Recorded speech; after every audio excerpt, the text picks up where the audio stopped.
से उत्तर देंगे। पहला नंबर प्रश्न का देखते हैं कौन विद्यार्थी सबसे पहले आंसर दे पाते हैं। कह रहा है आपसे कि निम्नलिखित में से कौन मानव भूगोल का उपागम नहीं है। यहां पे इंग्लिश मीडियम वाले छात्र छात्राओं के लिए प्रश्न है कि which of the following is not an approach to human geography. बताएंगे मानव भूगोल का उपागम जो है कौन नहीं है। चलिए जल्दी से बताएंगे। जो विद्यार्थी पहले नंबर प्रश्न का सही उत्तर ऑप्शन डी के साथ जा रहे हैं कि सर क्वांटिटेटिव रिवॉल्यूशन अर्थात की मात्रात्मक क्रांति, आपका उत्तर बिल्कुल सही है। याद करते चलिएगा, पहला प्रश्न का सही उत्तर क्या हो जाएगा, ऑप्शन डी। रटते चलेंगे। 140 प्रश्न अभी हम लोग करने जा रहे हैं। दूसरा नंबर प्रश्न कह रहे हैं आपसे नव निश्चयवाद की संकल्पना का प्रतिपादन किसने किया था। प्रश्न आपसे पूछा जा रहा है, बस कल के एग्जाम के लिए संभावित प्रश्न जल्दी से बताएंगे। नव निश्चयवाद की संकल्पना का प्रतिपादन किसने किया था। तो सही उत्तर हो जाएगा सर आपका अल्फ्रेड हेटनर ने। ठीक है, तो सही उत्तर क्या हो जाएगा आपका दूसरा का ऑप्शन सी अर्थात ग्रिफिथ टेलर ने किया था। बिल्कुल सही, ऑप्शन सी टेलर महोदय ने किया था। तो ऑप्शन सी बिल्कुल सही उत्तर। क्यों नव निश्चयवाद यहां पे देखिएगा बिल्कुल सही। ऑप्शन सी के साथ जो विद्यार्थी जा रहा है आपका उत्तर बिल्कुल सही है। तीसरा नंबर प्रश्न यहां पे देखेंगे, कहा है आपसे प्रश्न की किसने कहा मानव भूगोल मानव समाज और धरातल के बीच संबंध का संश्लेषित अध्ययन है। मानव भूगोल की परिभाषा देते हुए इसमें से किसने कहा था कि मानव भूगोल जो है वो मानव समाज और धरातल के बीच संबंध का संश्लेषित अध्ययन है। तो सर रैटजले ने कहा था। तो ऑप्शन बी बिल्कुल सही उत्तर हो जाएगा। सीधे सीधे प्रश्न उत्तर पे फोकस रहेंगे। जल्दी जल्दी उत्तर दीजिए, नहीं मालूम है तो याद करते चलिएगा। चलिए तीसरा का सही उत्तर क्या हो जाएगा, ऑप्शन बी। आगे बढ़ते हैं चौथा नंबर प्रश्न कह रहा है आपसे कि व्यवहारवादी भूगोल मानव भूगोल के किस क्षेत्र का उपक्षेत्र है। यहां पे इंग्लिश मीडियम वाले छात्रों के लिए प्रश्न है, कह रहा है जो व्यवहारवादी भूगोल है वो मानव भूगोल के किस क्षेत्र के उपक्षेत्र में इसे आप पढ़ते हैं। कहेगा सर बहुआ टाइप प्रश्न है, सामाजिक भूगोल सोशल ज्योग्राफी में। बिल्कुल सही, ऑप्शन डी बिल्कुल सही उत्तर हो जाएगा आपके 4 नंबर प्रश्न का। चलिए आगे बढ़े। अगला प्रश्न देखेंगे 5 नंबर आपके स्क्रीन पे ये रहा। कह रहा है आपसे कि कृषि भूगोल मानव भूगोल के किस क्षेत्र का उपक्षेत्र है। जल्दी से बताएंगे, कमेंट में लिखिए 5 और सही उत्तर देने का प्रयास कीजिए। 5 नंबर प्रश्न का सही उत्तर क्या होगा। अच्छा मैं एक और चीज बता दे रहा हूं, देखिए आर्ट्स स्ट्रीम के विद्यार्थी तो काफी विद्यार्थी क्या करते हैं कि उसमें मैक्सिमम विद्यार्थी को देखा देखो गेस वगैरह जो पतला पतला आता है या इस सबसे आप लोग तैयारी करते हैं, ठीक है, या नोट्स वगैरह कहीं से लेकर। बट मैं आपको वही आंसर बताऊंगा जो इस प्रश्न का जो बिहार बोर्ड चेक करता है। जैसे आपने 10th में देखा कि आपका एग्जाम जब खत्म हो जाता है तो उसके बाद बिहार विद्यालय परीक्षा समिति ऑफिशियल आंसर की जारी करता है ना, तो उसी जो जिसको बिहार बोर्ड ऑफिशियल आंसर की में जिस ऑप्शन को सही मानता है उसी की हम लोग चर्चा कर रहे हैं। तो ये आपको क्लियर समझना है। ठीक है, 5 नंबर प्रश्न का उत्तर देंगे जल्दी से। क्या होगा सही उत्तर। जो भी विद्यार्थी इसका सही उत्तर ऑप्शन सी कमेंट कर रहे हैं कि सर आर्थिक भूगोल, आपका उत्तर बिल्कुल सही है। चलिए आगे बढ़े, अगला प्रश्न देखते हैं। आपके स्क्रीन पे अगला प्रश्न आने जा रहा है, जल्दी से उत्तर देंगे। अच्छा सभी चीज सही है, सही विद्यार्थी का 5 का ए आ गया, बिल्कुल सही। चलिए आगे बढ़ते हैं, अगला प्रश्न देखते हैं। आपके स्क्रीन पे ये रहा 6ठा नंबर प्रश्न। 5 नंबर प्रश्न जो है यहां पे था इंग्लिश मीडियम वाले के छात्रों के लिए, जल्दी से देख लेंगे। सही उत्तर क्या था, ऑप्शन सी। चलिए आगे बढ़ जाते हैं। अगला प्रश्न यहां पे 6 नंबर, निम्नलिखित में कौन विरल जनसंख्या वाला क्षेत्र है। इसमें से कौन जो है विरल जनसंख्या वाला क्षेत्र है। 6 नंबर प्रश्न आपसे यही पूछा जा रहा है, जल्दी से बताएंगे 6ठे नंबर प्रश्न का सही उत्तर क्या होगा। चलिए काफी शानदार, सही विद्यार्थी का मैं देख रहा हूं 5 का ऑप्शन सी आ रहा है, बिल्कुल सही। 6ठे नंबर प्रश्न का सही उत्तर देंगे कौन विरल जनसंख्या वाला क्षेत्र है। ध्यान से देखेंगे, ऑप्शन आपके स्क्रीन पे है। जो भी विद्यार्थी इस प्रश्न का सही उत्तर कमेंट कर रहे हैं कि सर ऑप्शन बी आपका उत्तर बिल्कुल सही है। साउथ ईस्ट एशिया जो है दक्षिण पूर्व एशिया, ये विरल जनसंख्या वाला क्षेत्र है। तो ऑप्शन बी बिल्कुल सही उत्तर हो जाएगा।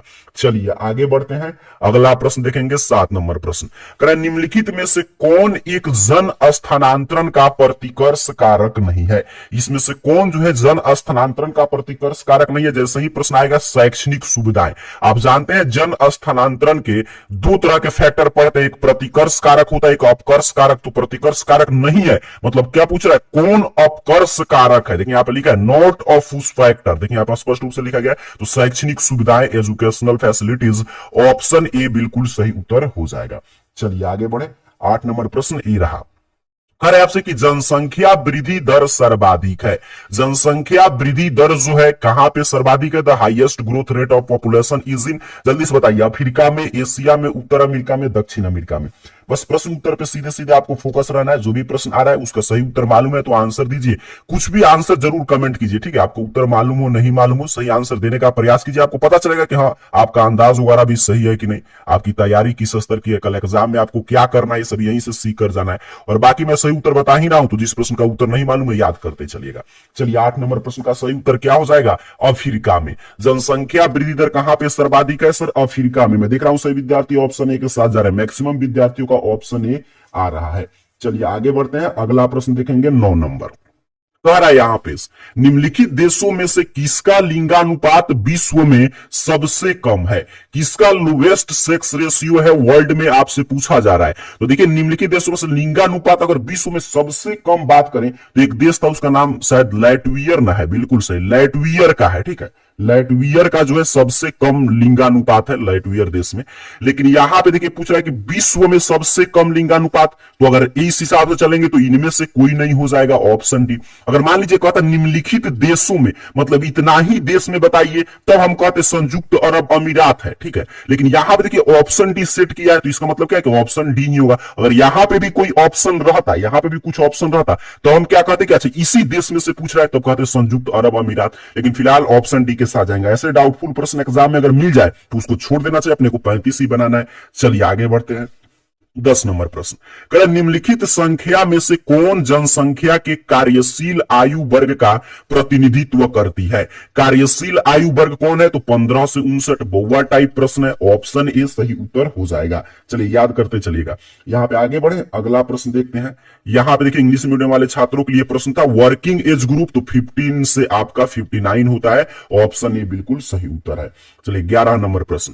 करें निम्नलिखित में से कौन मानव विकास सूचकांक का मापक है? इसमें से कौन जो है मानव विकास सूचकांक का मापक है, आपसे पूछा जा रहा है। तो जानते हैं health, education, access to resource सभी है, तो ऑप्शन डी। स्वास्थ्य, शिक्षा, साधनों तक पहुंचे सभी निर्धारक तत्व होते हैं मानव विकास सूचकांक मापने में, तो ऑप्शन डी बिल्कुल सही उत्तर हो जाएगा। चलिए आगे बढ़े, अगला प्रश्न देखते हैं। यहाँ पे 12 नंबर कह रहे आपसे कि डॉक्टर महबूब उल हक मूल निवासी थे, इनके बारे में तो आप 10th में भी पढ़े होंगे। जल्दी से बताइएगा 12 नंबर प्रश्न का सही उत्तर क्या होगा। जल्दी से कमेंट में लिखेंगे 12 और सही आंसर देने का प्रयास कीजिए, क्या होगा सही उत्तर। चलिए जल्दी जल्दी आंसर देते चलिएगा, सही विद्यार्थी आंसर देने का प्रयास कर लेंगे। 35 प्रश्न आपको बनाना है, बस उतना टकरा जाए उतना ही से अपने को मतलब रखना है। तो ये कहां के थे?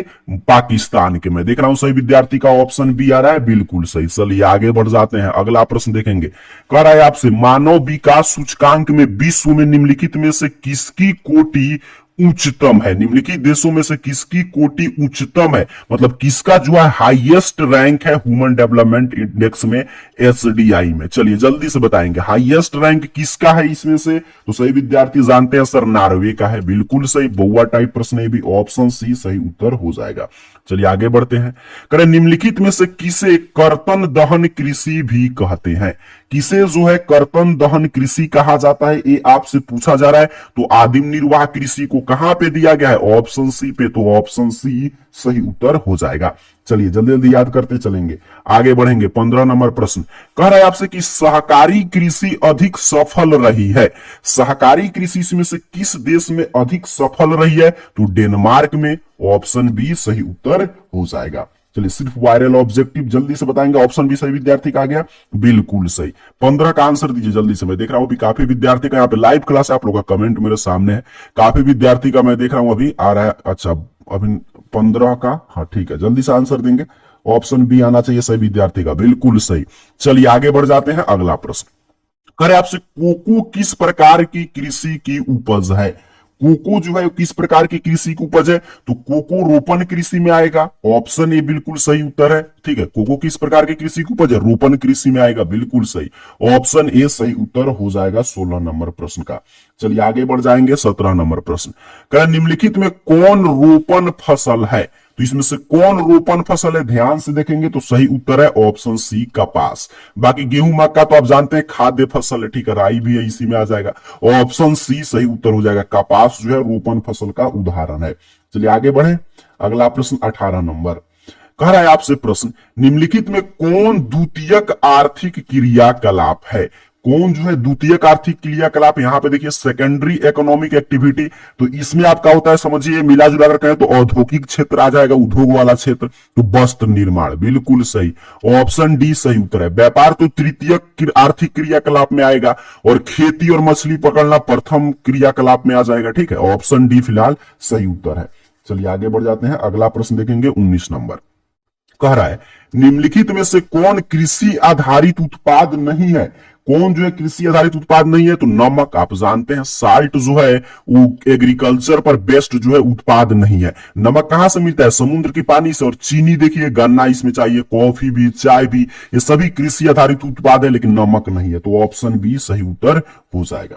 चलिए आगे बढ़ जाते हैं 20 नंबर प्रश्न। कह रहे हैं आपसे कि निम्नलिखित में से किस अर्थव्यवस्था में उत्पादन का स्वामित्व व्यक्तिगत होता है। तो उत्पादन का स्वामित्व जब व्यक्तिगत हो जाए, इंडिविजुअली हो जाए, तो उसे ही तो बोलते हैं पूंजीवादी अर्थव्यवस्था। बिल्कुल सही, ऑप्शन ए।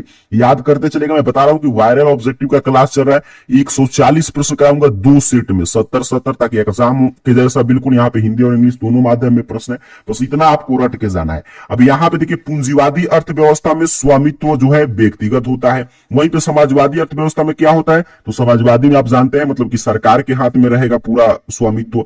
और आपका मिश्रित अर्थव्यवस्था में, तो मिश्रित अर्थव्यवस्था में दोनों का मिश्रण है, जैसे भारत में है मिश्रित अर्थव्यवस्था। चलिए आगे बढ़ जाए, अगला प्रश्न देखते हैं 21 नंबर। करें निम्नलिखित में से कौन वन आधारित उद्योग है। वन आधारित फॉरेस्ट बेस्ड इंडस्ट्री कौन है यहाँ पे, तो इसमें देखिए वन आधारित मतलब कि वैसा उद्योग जिसमें वन से कोई भी कच्चा माल का उपयोग हो, तो इसमें क्या हो जाएगा, लाख उद्योग, आप जानते हैं ऑप्शन ए। चमड़ा तो जानवर वगैरह पे आधारित होगा, गंधक आप जानते हैं केमिकल वगैरह हो गया, तो लाख इंडस्ट्री हो जाएगा। चलिए आगे बढ़े, 21 का ऑप्शन आ गया सभी विद्यार्थी का। आगे बढ़ते हैं, अगला प्रश्न यहां पे 22 नंबर। कह रहा है निम्नलिखित में से कौन चतुर्थक आर्थिक क्रियाकलाप है।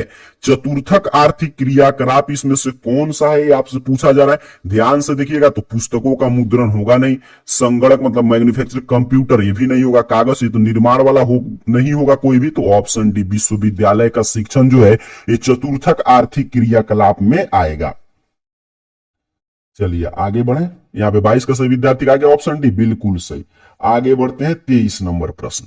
करें आपसे कि निम्नलिखित में से कौन एक पंचम क्रियाकलाप है, तो ये तो बहुआ टाइप प्रश्न है। पंचम क्रियाकलाप का पहला ही उदाहरण आप लोग क्या याद किए होंगे, आउटसोर्सिंग, बाह्य स्रोतन। ऑप्शन सी सही उत्तर हो जाएगा, ठीक है। ऑप्शन सी बिल्कुल सही उत्तर है आपके 23 नंबर प्रश्न का। सही विद्यार्थी का ऑप्शन सी है। जल्दी जल्दी आप लोग उत्तर देंगे, बस प्रश्न उत्तर पे मैं प्रश्न पढ़ रहा हूं, आप लोग ऑप्शन पढ़िए, जल्दी से उत्तर कमेंट कीजिए। लाइव क्लास चल रहा है, आप लोग का उत्तर मेरे सामने है, आप लोग का जो भी आप कमेंट कर रहे हैं, और जिस भी प्रश्न का उत्तर गलत हो रहा है याद करते चलिएगा, ठीक है।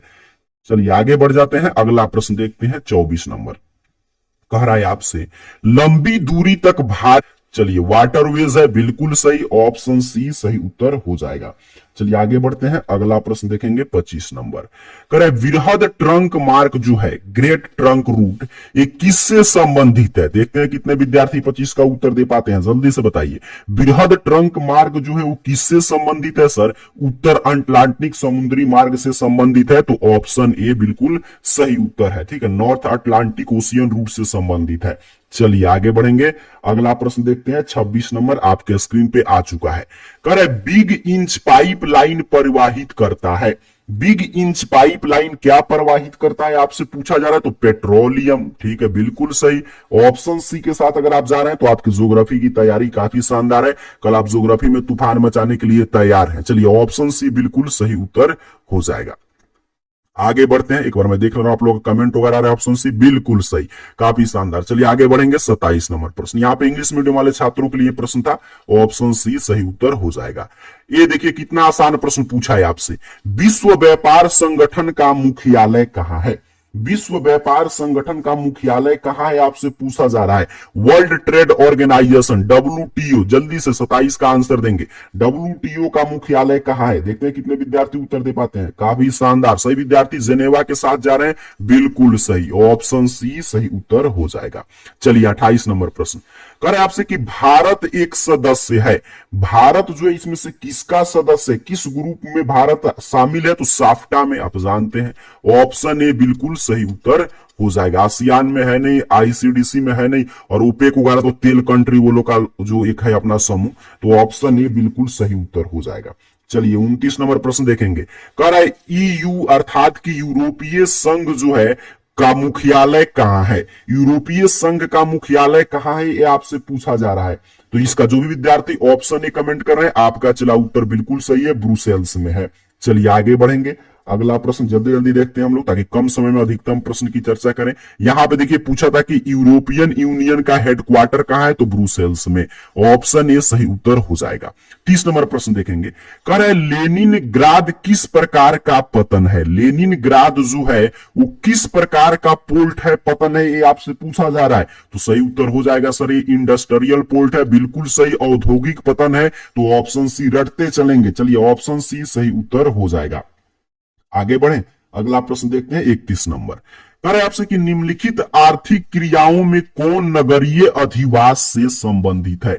नगरीय अधिवास से कौन संबंधित है, ये आपसे पूछा गया है। तो आप देखिए यहां पे कहेंगे द्वितीयक है, ऑप्शन ध्यान से देखेंगे। तृतीयक है, तो द्वितीयक भी है, बिल्कुल सही। तृतीयक भी है, चतुर्थक भी है, ऑप्शन डी हो जाएगा। और वही पूछता है ग्रामीण अधिवास से, तब क्या होता, प्रथम होता। ठीक है, ग्रामीण अधिवास से क्या होता, प्रथम, जिसमें कृषि वगैरह कार्य करेंगे। तो ऑप्शन डी फिलहाल सही उत्तर याद रखेंगे। एग्जाम में प्रश्न आएगा, ऑप्शन डी आपको सही करके आना है। कह रहे आपसे कि पर्वतीय प्रदेशों में किस प्रतिरूप का अधिवास पाया जाता है। तो पर्वतीय प्रदेशों का जो माउंटेन वाला रीजन है, उसमें सीढ़ीनुमा पाया जाएगा, बिल्कुल सही। ऑप्शन सी सही उत्तर हो जाएगा। चलिए आगे बढ़े। सही विद्यार्थी का ऑप्शन सी आ गया यहां पे, बिल्कुल सही। आगे बढ़ते हैं, अगला प्रश्न देखते हैं आपका 33 नंबर प्रश्न। चलिए एक विद्यार्थी का प्रश्न आ रहा है। चलिए आगे मैं आप लोग का प्रश्न लूंगा सभी कि 5 सेट, देखिए 4 सेट अगर हम लोग कर लेते हैं ना, 2 सेट अभी 2 सेट सुबह में, तो आपको 35 प्रश्न बनाना है। 35 प्रश्न क्लास सही रहेगा, क्योंकि सभी वायरल प्रश्न की चर्चा कर रहे हैं। निम्नलिखित में कौन नियोजित नगर है, इसमें से कौन नियोजित नगर है आपसे पूछा गया है। तो कैनबेरा। कैनबेरा आप जानते हैं नियोजित नगर है, तो ऑप्शन बी बिल्कुल सही उत्तर हो जाएगा। ये तो नियोजित होगा नहीं, ढाका आप जानते हैं बांग्लादेश की राजधानी, लाहौर भी समझ रहे हैं पाकिस्तान में। ऑप्शन बी बिल्कुल सही उत्तर है, ये राजधानी है। आगे मिलेगा प्रश्न, इसलिए मैं नहीं बता रहा हूं। चलिए 33 का ऑप्शन भी बिल्कुल सही उत्तर है। 34 नंबर प्रश्न देखिएगा। कह रहा निम्नलिखित प्रदेश में कौन सुप्रलेखित प्राचीनतम नगरीय बस्ती है। देखिए यहां पे oldest well documented urban settlement, कौन जो है सुप्रलेखित प्राचीनतम नगरीय बस्ती है। तो जो भी विद्यार्थी अगर जिनका ज्योग्राफी के साथ आपका हिस्ट्री भी होगा, तो तुरंत कहेंगे सर सिंधु घाटी सभ्यता नगरीय सभ्यता थी, प्राचीनतम सभ्यता थी। वो तो ऑप्शन डी कमेंट कर देंगे, बिल्कुल सही। चलिए फिलहाल ज्योग्राफी में पूछा है, ऑप्शन डी बिल्कुल सही उत्तर हो जाएगा। आगे बढ़े। 35 नंबर प्रश्न आपसे पूछा है निम्नलिखित में कौन परिवहन नगर है। इसमें से कौन जो है ट्रांसपोर्ट वाला टाउन है, जल्दी से बताइए। तो सही उत्तर देखते हैं कितने विद्यार्थी कमेंट कर पाते हैं। काफी शानदार, सही विद्यार्थी का मैं देख रहा हूं 34 का ऑप्शन डी आ रहा है, बिल्कुल सही। चला देख रहा हूं सही विद्यार्थी का ऑप्शन आ रहा है सिंगापुर, बिल्कुल सही। आगे बढ़ जाते हैं, अगला प्रश्न कह रहा है आपसे 2011 की जनगणना के अनुसार किस राज्य का जनसंख्या घनत्व सबसे अधिक है। तो अपने ही राज्य का है सर, बउआ टाइप प्रश्न है, बिहार। ऑप्शन ए बिल्कुल सही उत्तर हो जाएगा। आगे बढ़े, ऑप्शन ए सही विद्यार्थी का गया, काफी शानदार। आगे बढ़ते हैं। करे किस भाषा परिवार की जनसंख्या सबसे कम है। किस भाषा परिवार की जनसंख्या सबसे कम है। मैं बार बार बता रहा हूं, मैं वही आंसर बता रहा हूं जिसको बिहार विद्यालय परीक्षा समिति ऑफिशियल आंसर की में जारी करता है, और जिसके अनुसार आपका कॉपी चेक होगा। चलिए इसका सही उत्तर बताएंगे। तो सही उत्तर क्या हो जाएगा, चीनी तिब्बती, बिल्कुल सही। ऑप्शन डी बिल्कुल सही उत्तर हो जाएगा। चलिए आगे बढ़ते हैं, अगला प्रश्न यहां पे देखेंगे 38 नंबर। करे 2011 की जनगणना के अनुसार भारत का जनसंख्या घनत्व था। 2011 का जो जनसंख्या मतलब जो जनगणना हुआ उसके अनुसार हमारे देश का जनसंख्या घनत्व कितना था। तो 382, ठीक है, बिल्कुल सही। 382 व्यक्ति प्रति वर्ग किलोमीटर। तो ऑप्शन बी सही उत्तर हो जाएगा। चलिए आगे बढ़े, अगला प्रश्न देखते हैं यहां पे 39 नंबर प्रश्न। करे भारत में पुरुष प्रवास का मुख्य धारा है। भारत में जो देखिए यहां पे देखेंगे मेल माइग्रेशन का मुख्य धारा, मेन स्ट्रीम क्या है, किस कारण से मेल माइग्रेशन ज्यादा मतलब कहां से कहां होता है, ये आपसे पूछा जा रहा है। तो 39 का सही उत्तर क्या हो जाएगा, ग्रामीण से नगरीय, बिल्कुल सही। Rural to urban, option B. Bharat के ज्यादातर ग्रामीण क्षेत्र के पुरुष कहां जा रहे हैं, नगर में। चलिए आगे बढ़ जाएंगे, काफी उसके कारण है जो इस बार हम लोग चर्चा नहीं करेंगे। आगे बढ़ते हैं अगला प्रश्न, क्योंकि सीधे सीधे प्रश्न उत्तर पे फोकस रहना है। मानव विकास सूचकांक 2011 के संदर्भ में विश्व के देश में भारत के निम्न में से कौन सी कोटि थी? और आप जानते हैं ज्योग्राफी जो है, ज्योग्राफी में थोड़ा सा आपको परेशानी हो सकता है अगर अच्छा से आप नहीं पढ़े होंगे तो, क्योंकि ज्योग्राफी में थोड़ा सा प्रश्न हर साल ये देखा जाता है कि नया नया प्रश्न कुछ देखने को मिलता है।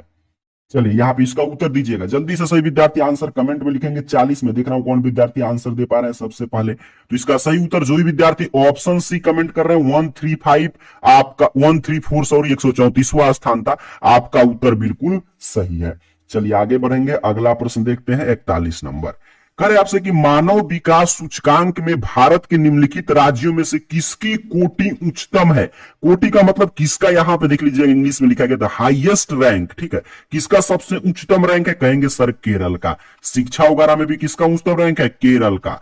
ऑप्शन ए बिल्कुल सही उत्तर हो जाएगा। आगे बढ़े, अगला प्रश्न आ रहा है 42 नंबर। कह रहे आपसे कि निम्नलिखित केंद्र शासित प्रदेशों में किसकी साक्षरता दर उच्चतम है? ऐसे जो महत्वपूर्ण प्रश्न जो सीधे कल के पेपर में छपने जा रहा है उसके मैं चर्चा हम लोग कर दे रहे हैं। यहाँ पे अभी 2 सेट पूरा अंत तक बनकर रख लीजिए और सुबह में 2 सेट 35% से ज्यादा टकरा जाएगा, आपको 35 प्रश्न बनाकर आना है। इसका उत्तर देंगे जल्दी से। 42 नंबर प्रश्न का सही उत्तर क्या होगा? काफी शानदार। जो भी विद्यार्थी ऑप्शन ए के साथ जा रहे हैं, सिर्फ देखिए यहाँ पे क्या पूछा है, केंद्र शासित प्रदेश में किसकी साक्षरता दर उच्चतम होगा? तो लक्षद्वीप का। यही पूछता पूरे राज्य में, मतलब पूरे देश की बात करता तो फिर अभी मैं ऊपर बता रहा था केरल हो जाता, ठीक है। पूरे देश की बात करता तो किस राज्य का होता? केरल का। फिलहाल केंद्र शासित प्रदेश की बात करें तो लक्षद्वीप। चलिए आगे बढ़ जाएंगे, अगला प्रश्न 43 नंबर। निम्नलिखित में कौन गैरीसन नगर है? इसमें से कौन जो है गैरीसन नगर है, ये आपसे पूछा जा रहा है। तो मथुरा है, बिल्कुल सही। ऑप्शन ए सही उत्तर हो जाएगा। चलिए आगे बढ़े, यहाँ पे ऑप्शन ए बिल्कुल सही उत्तर है। सही विद्यार्थी का ऑप्शन ए आ गया, काफी शानदार। आगे बढ़ जाते हैं। करें निम्नलिखित में कौन खनन नगर है? इसमें से कौन खनन नगर है? कहेगा सर बउआ टाइप प्रश्न है, रानीगंज है, बिल्कुल सही। देखिए यहाँ पे देखिए माइनिंग टाउन कौन है सर? रानीगंज है। चलिए आगे बढ़ जाएंगे। जहां पे हिंदी शब्द नहीं समझ में आए अंग्रेजी झट से देख लेना चाहिए क्योंकि उसके नीचे ही दिया रहता है। चलिए आगे बढ़ेंगे, अगला प्रश्न 45 नंबर। करें हरित क्रांति संबंधित है, green revolution is related to. तो सभी विद्यार्थी तो कहिएगा बउआ टाइप प्रश्न है, 10th से हम लोग रटते आ रहे हैं कि सर एक खाद्यान्न उत्पादन से संबंधित है। स्वामीनाथन जी को इसका जनक माना जाता है, बिल्कुल सही। ऑप्शन बी सही उत्तर हो जाएगा। यहाँ पे ऑप्शन बी है, देखिए यहाँ पे है फूड प्रोडक्शन से। आगे बढ़े, अगला प्रश्न देखेंगे 46 नंबर। कह रहा है प्रश्न आपसे, निम्नलिखित में कौन भारतीय कृषि की समस्या है? तो ये अगर आपसे मान लीजिए लघु उत्तरीय प्रश्न में भी पूछ दे कि भारतीय कृषि की समस्या, तो उसमें भी लिखते हैं अनियमित मानसून, विखंडित जोत, निम्न उत्पादकता, सभी है सर। तो ऑप्शन डी इनमें से सभी सही उत्तर हो जाएगा। आगे बढ़े, अगला प्रश्न, यहाँ पे ऑप्शन डी आ गया सही विद्यार्थी का, बिल्कुल सही। 47 नंबर प्रश्न कह रहा है आपसे कि निम्नलिखित में से कौन रेशेदार फसल नहीं है?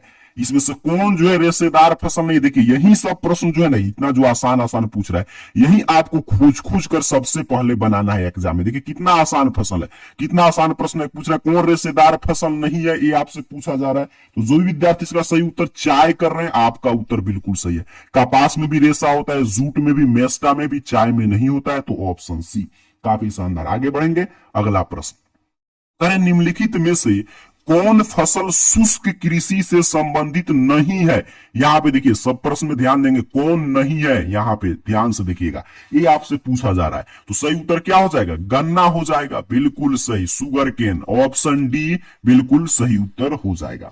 चलिए आगे बढ़ेंगे, प्रश्न आएगा, मैं सीधे प्रश्न उत्तर पे फोकस हूं तो यहाँ पे इसका उत्तर रटते चलेगा। एग्जाम में गन्ना आपको करके आना है।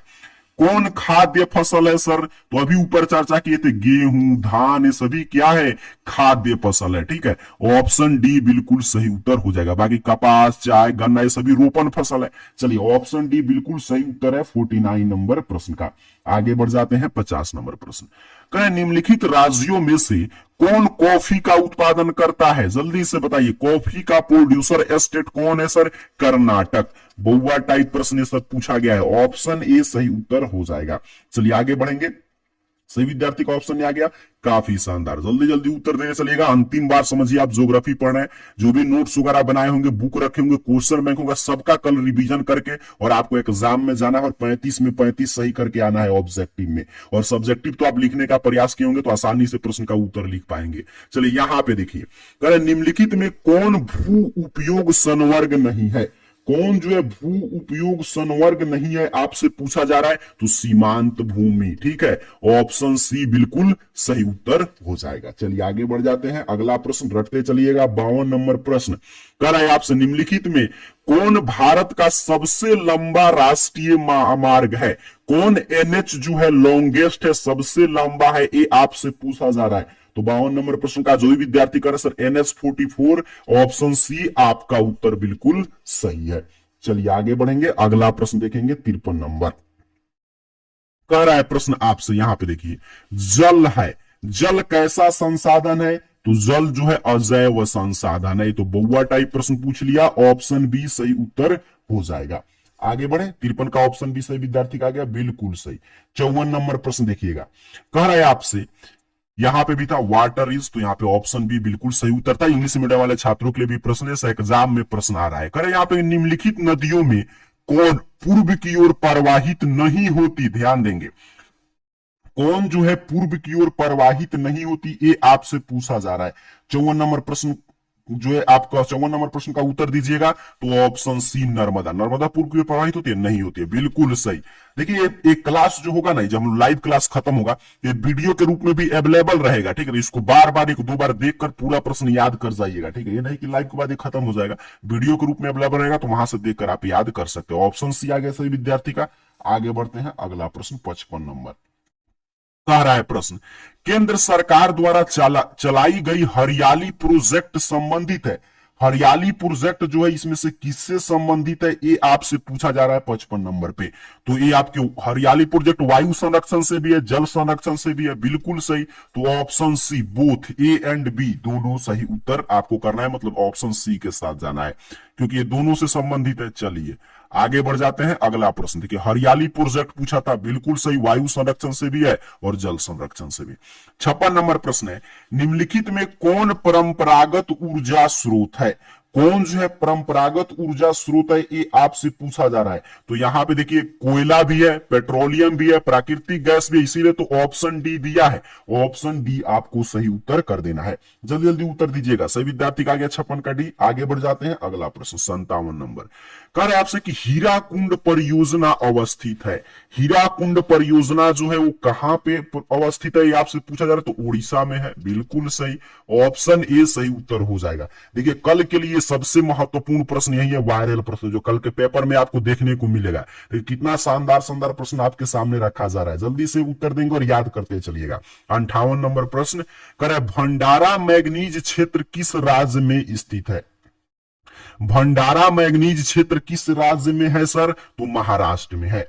ऑप्शन ए बिल्कुल सही उत्तर हो जाएगा आपका यहां पे 58 नंबर प्रश्न का। चलिए आगे बढ़ जाते हैं, अगला प्रश्न देखेंगे, यहां पे 59 नंबर कह रहा है आपसे, भारत में प्रथम नाभिकीय ऊर्जा परियोजना स्थापित की गई थी। चलिए जल्दी से बताइए, भारत में प्रथम जो है नाभिकीय ऊर्जा परियोजना कब कहां पे स्थापित की गई थी, तो ये तो आप 10th में भी पढ़े होंगे कि सर तारापुर में। ऑप्शन बी बिल्कुल सही उत्तर याद रखेंगे। चलिए आगे बढ़ते हैं जल्दी जल्दी, अभी एक सेट चल रहा है, दूसरा सेट भी हमको अभी के लाइव क्लास में कंप्लीट कर लेना है। जल्दी से उत्तर देंगे 60 नंबर प्रश्न का। करें निम्नलिखित राज्यों में से, यहां पे देखिए प्रश्न है आपके सामने। अच्छा सही विद्यार्थी का आ गया तारापुर, मैं एक बार कमेंट देख लूं, बिल्कुल सही, सही विद्यार्थी का तारापुर आ रहा है, काफी शानदार। चलिए अब 60 नंबर प्रश्न देखेंगे। कह रहा है आपसे कि निम्नलिखित राज्यों में से किसमें काकरा पार नाभिकीय ऊर्जा यहां पे अवस्थित, केंद्र मतलब कि है, अवस्थित है, ये आपसे पूछा गया है। तो सही उत्तर हो जाएगा गुजरात, बिल्कुल सही। चलिए आगे बढ़ जाते हैं, अगला प्रश्न देखते हैं 61 नंबर। करे विजयनगर लौह इस्पात केंद्र अवस्थित है। अब देखिए इसमें क्या आपको समझना है, केंद्र कहां पे है, विजयनगर। तो आपको बस सीधे सीधे आंसर मालूम होना चाहिए, जैसे ही एग्जाम में आएगा आपको कहना है सर कर्नाटक में है, बिल्कुल सही, ऑप्शन सी सही उत्तर हो जाएगा। 62 नंबर प्रश्न देखिएगा क्या कह रहा है आपसे, यहां पे है आपके सामने प्रश्न, करे प्रमुख तेल क्षेत्र स्थित है। प्रमुख तेल क्षेत्र इसमें से कहां पे स्थित है, तो असम में है। याद रखेंगे ऑप्शन सी बिल्कुल सही उत्तर है, असम में है। चलिए 63 नंबर प्रश्न कह रहे आपसे कि निम्नलिखित में से कौन उत्तर पूर्वी रेल मंडल का मुख्यालय है। इसमें से कौन जो है उत्तर पूर्वी रेल मंडल का मुख्यालय कहां पे है, ये आपसे पूछा जा रहा है। तो आप जानते हैं सर हाजिरपुर में है। बिल्कुल सही, ऑप्शन ए सही उत्तर हो जाएगा 63 नंबर प्रश्न का। चलिए 64 नंबर प्रश्न ध्यान से देखेंगे। प्रश्न में पढ़ रहा हूं, आप लोग सिर्फ ऑप्शन पढ़ के जल्दी से उत्तर दीजिए, और जो भी गलत हो रहा है उसे सही उत्तर में बता रहा हूं, याद करते चलिएगा। नई औद्योगिक नीति इंडस्ट्रियल न्यू जो पॉलिसी आया तो कब अनाउंस्ड किया गया था, इसकी घोषणा कब की गई थी, तो 1991 में। याद रखेंगे ऑप्शन बी बिल्कुल सही उत्तर है। चलिए आगे बढ़े। सही विद्यार्थी का ऑप्शन भी आ गया, काफी शानदार। चलिए आगे बढ़ जाते हैं, अगला प्रश्न देखेंगे यहाँ पे आपका 65 नंबर प्रश्न करे भारत में। देखिए कितना आसान प्रश्न है। वायु परिवहन सेवा की शुरुआत कब हुआ था, 1911 में। तो 10th से ही आप रटते आ रहे हैं, ऑप्शन ए बिल्कुल सही उत्तर हो जाएगा। ठीक है, चलिए आगे बढ़ जाते हैं, अगला प्रश्न 66 नंबर कह रहा है उत्तर दक्षिण गलियारा जोड़ता है। देखिए सभी संभावित प्रश्न, सभी जो कल के पेपर में आएंगे उसी प्रश्न की हम लोग चर्चा कर रहे हैं। उत्तर दक्षिण गलियारा किसको जोड़ता है, तो श्रीनगर से कन्याकुमारी को जोड़ता है। ठीक है, उत्तर दक्षिण गलियारा बिल्कुल नॉर्थ साउथ कॉरिडोर जो है श्रीनगर को कन्याकुमारी से जोड़ता है। तो ऑप्शन डी सही उत्तर हो जाएगा। चलिए 67 नंबर प्रश्न देखेंगे।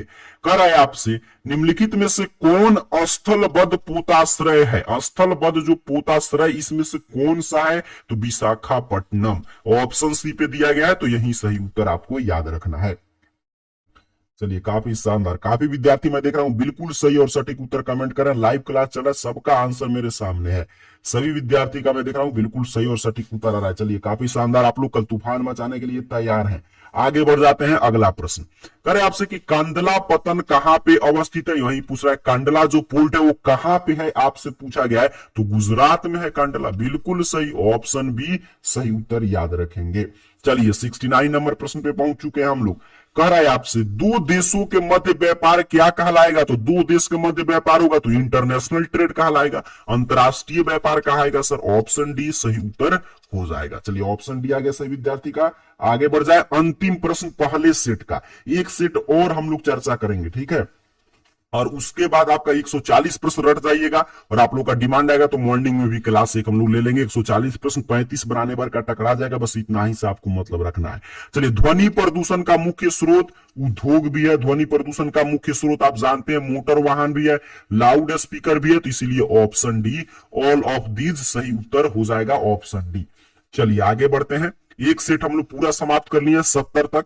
अब एक बार जल्दी से सही विद्यार्थी बता देंगे कि आपका जो है यहाँ पे अभी तक 70 में से आपका कुल कितना प्रश्न सही हुआ। एक बार जल्दी से सही विद्यार्थी बता दीजिए कि 70 में से आपका कुल कितना प्रश्न सही हुआ। तो हम लोग दूसरा सेट शुरू करते हैं और पूरा उसको भी समाप्त कर लेते हैं।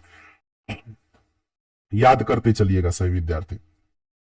चलिए सही विद्यार्थी यहाँ पे एक बार बता देंगे जल्दी से कि आपका कुल कितना प्रश्न सही हुआ है 70 में से, जल्दी से बताएंगे। थोड़ा मैं कमेंट एक बार देख लूं, फिर हम लोग शुरू करेंगे, तो फिर दूसरा सेट हम लोग खत्म कर लेंगे। चलिए जल्दी से बताइए सही विद्यार्थी का, जल्दी जल्दी। आप परीक्षा में कम समय देखिए, आपको क्या है सीधे सीधे प्रश्न उत्तर पे फोकस रहिए। ठीक है, एक विद्यार्थी का रहा है 65, काफी शानदार। 60, एक विद्यार्थी का 70 में 70, 30, 50। चलिए जिनका भी गलत हुआ तो उत्तर इसलिए मैं सही बता रहा हूं, याद जरूर कर लीजिएगा। एक और विद्यार्थी का है 60, काफी शानदार चला। चलिए यहाँ पे 55, 58 बिल्कुल सही।